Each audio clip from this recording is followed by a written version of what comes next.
You can draw this entire illustration in just first step, and today we are going to illustrate this beautiful building at a distance. We have taken this photograph from a fence as a main character of this. So this illustration I came across on Instagram and Pinterest, and I might have actually did it previously in my channel but never actually given a complete step-by-step process. So here it is the breakdown. We are going to start off with painting the building. So we are using a tattoo inker brush, and you don't have to make this absolute perfect because we just want this building to be blurred out, not the main character.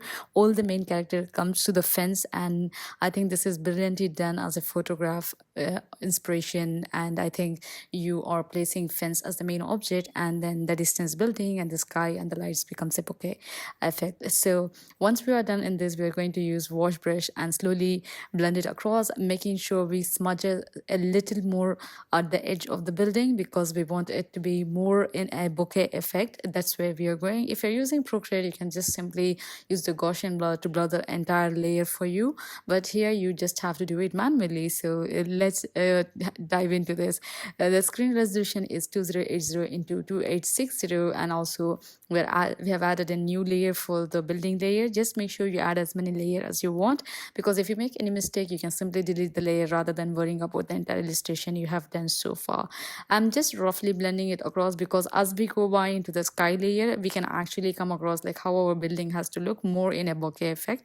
So let's go to our second step, which is to paint the sky. Usually my channel start with painting the sky, but here we started with painting the building. So we are adding a new layer beneath the building layer because that is going to be our base layer. If you want to do otherwise vice versa, you can actually start with painting the sky, then follow up with the building layer. We are using coarse watercolor to add a ton of purple pink shade color here because I felt like this is like the most aesthetic color I could ever think of. And then we are using blending brush from artist column to slowly blend it across. Just make sure that entire illustration process for this before is just we have just taken our photograph, keeping the fence as a main object, and everything else is blurred, and we don't want it to be a highlight of this. So I'm just slowly blending across from top to bottom, blending both the colors. Once I'm done, I realize the building is a little bit sharp here, so I'm just going to pick the building layer and then smudge across the building in much rough way because I don't want the building sharp edges to be here. Once we are done, we're going to add a new layer to add the bokeh effect lights or just a distance light. So just make sure you slowly blend it across based on your preference. Also make sure this is not the key element of the illustration. Now the bokeh light. The bokeh light is very simple. I'm going to use flow airbrush to add few bokeh light, like just a dot dot dot. And if you want that more vibrant color, I'm just going to use a glow brush from the neon set, and I'm going to pick multiple color, and also make sure to adjust the size of the brush to add the dot. And all you have to do is tap tap tap across the screen. I'm selecting multiple color of yellow, orange, peach, blue, whatever you ask for. Every color is here. So just make sure you take your preferences here. And also the bouquet, if you want a little bit bigger, make sure you reduce the size brush opacity so that you get this distance of light, and also you get the shadow of the behind the building and the rest. I'm just going to add in a very medium size of light because I'm happy with how it is. And once we are done, we're going to add a new layer to add the fence here. So I think too much will be too much. If it is like okay for you, you want to add just a little bit less, you can definitely go. But here I thought maybe this it looks perfectly fine. Few in the building, few in the road. And yeah, if you want to increase the size of the brush, make sure you increase and add the bokeh light as you're going. We are in the final step, that is to draw a fence. We are using fountain pen, and with the help of level, I have pulled it all the way to 5. I'm slowly giving a zigzag for here, and I want a bigger fence rather than the smaller fence because I feel like this kind of bring the entire image together. So all you have to do is zigzag and overlap in the existing wire, and then you just have to follow it like a 3 or 4 times. Once done, we are just going to add few shadows in the fence to make it look more realistic, which you will see in few seconds.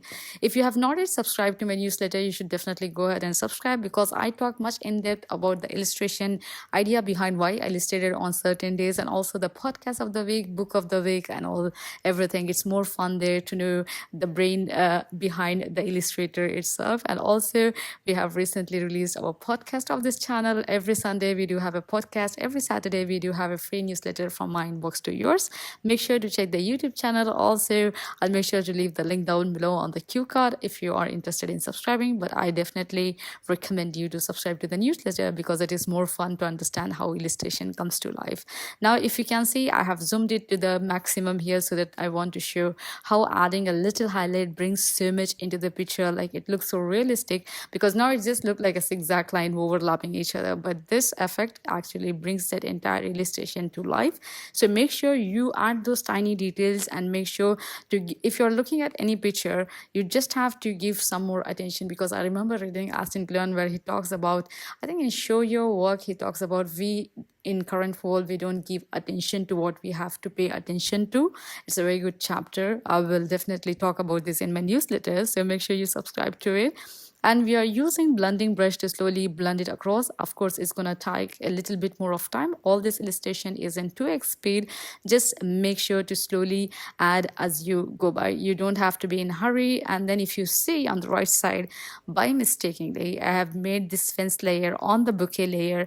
And then later I realized, I'm like, oh my gosh, I don't want to miss anything. And I'm zooming it as much as I can so that I don't mess up with the bouquet light. So don't make the same mistake as I did. Just take your time, do it slowly, evenly, and eventually you will learn. Today I came across this wonderful comment who said, I started my journey watching your YouTube and I'm illustrating in my iPad. This is what this channel is about, to make sure you take up those pen as a digital illustrator and start painting, because we are scared that we don't know any of this tool, we don't know how to work on this, because majority of them might have started using the traditional pencil and paper, and then eventually we have to start implementing the digital illustration itself. So if you're new here, make sure to like, share, and subscribe, and also hang on for a little more longer because this channel is all about beginner friendly so that we learn, we evolve, and we become best at what we do.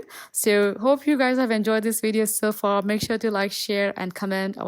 Also make sure to follow me on Instagram because I do post there often and I do answer all your questions if you question me in my DMs. So see you all in the next one. Till then, enjoy your life. Bye bye.